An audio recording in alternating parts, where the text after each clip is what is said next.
আজকে আমরা যে গল্পটা নিয়ে কথা বলবো সেটা শুধু একটা মহাজাগতিক ঘটনা না। এটার নাম ধূমকেতুর ছায়া, আর এর পেছনে জড়িয়ে আছে একটা কিংবদন্তি, একটা ট্র্যাজেডি। চলুন এই অদ্ভুত শিকারের পেছনের রহস্যটা একটু একটু করে খোলা যাক। কি সাংঘাতিক একটা লাইন, তাই না? এই একটা কথাতেই যেন পুরো গল্পের সুরটা বাঁধা হয়ে যায়। মানে এমন একটা নিয়তি, এমন একটা যাত্রা যা কোনোভাবেই কোনো প্রার্থনা দিয়েই আটকানো যাবে না। তো আমাদের গল্পের প্রথম ভাগের নামই হল ধূমকেতুর ছায়া, আর এই অংশে আমরা দেখব এই ধূমকেতুটা পৃথিবীতে নেমে আসার আগে কিভাবে একটা ভয়, একটা আতঙ্কের পরিবেশ তৈরি করে।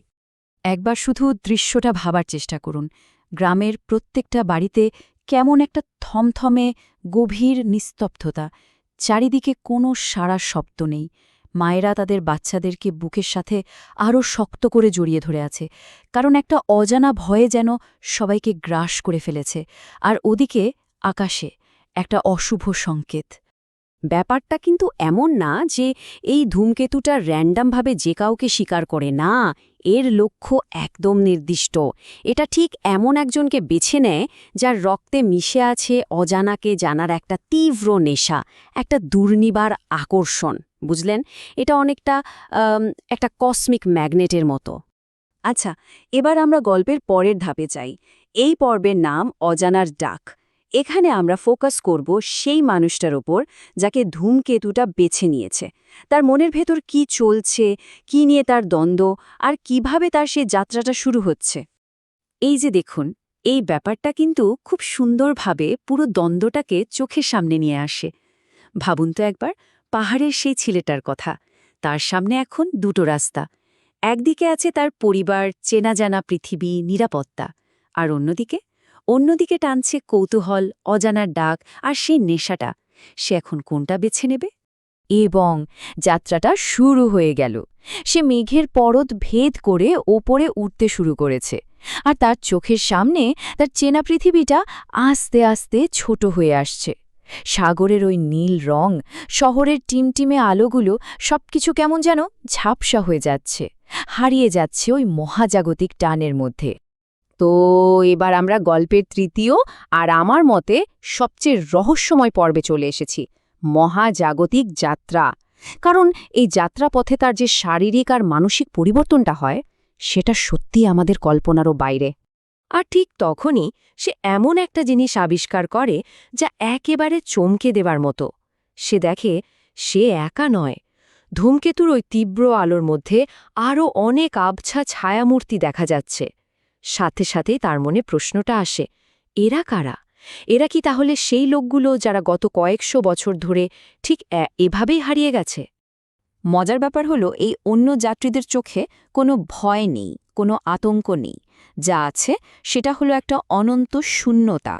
দেখে মনে হবে ওরা যেন বহু বহু আগেই নিজেদের এই ভাগ্যটাকে মেনে নিয়েছে।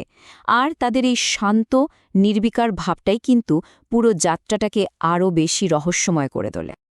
এই যে দেখুন, তার বদলে যাওয়ার প্রক্রিয়াটা এখানে কি দারুণভাবে তুলে ধরা হয়েছে। প্রথমে সে পৃথিবীর বায়ুমণ্ডল ছেড়ে বেরিয়ে যাচ্ছে, তারপর ঢুকছে এক শব্দহীন শূন্যতায়। এরপর আস্তে আস্তে তার শরীরটা স্বচ্ছ হতে শুরু করে, আর সবশেষে সে আর সাধারণ মানুষ থাকে না, হয়ে ওঠে এক মহাজাগতিক পরিব্রাজক। আর এই যাত্রার সবচেয়ে কঠিন সত্যিটা কি জানেন? এখান থেকে ফেরার আর কোনো রাস্তা নেই। একবার কেউ এই পথে পা বাড়িয়েছে মানে পৃথিবীর সাথে তার সব যোগাযোগ, সব সম্পর্ক চিরদিনের মতো শেষ। এটা একটা ওয়ান ওয়ে জার্নি। আচ্ছা, চলুন এবার আবার পৃথিবীতে ফিরে যাওয়া যাক।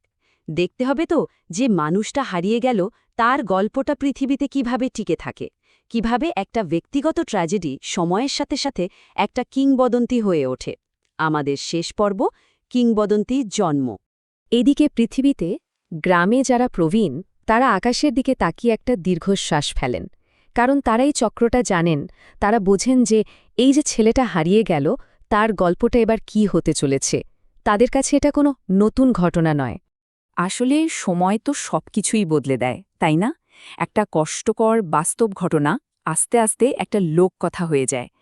এক জেনারেশন থেকে পরের জেনারেশনে গল্পটা ছড়াতে থাকে আর ঠিক ১০০ বছর পর মানুষ আবার আকাশের দিকে চেয়ে অপেক্ষা করে সেই ধূমকেতুটা আবার কবে ফিরবে।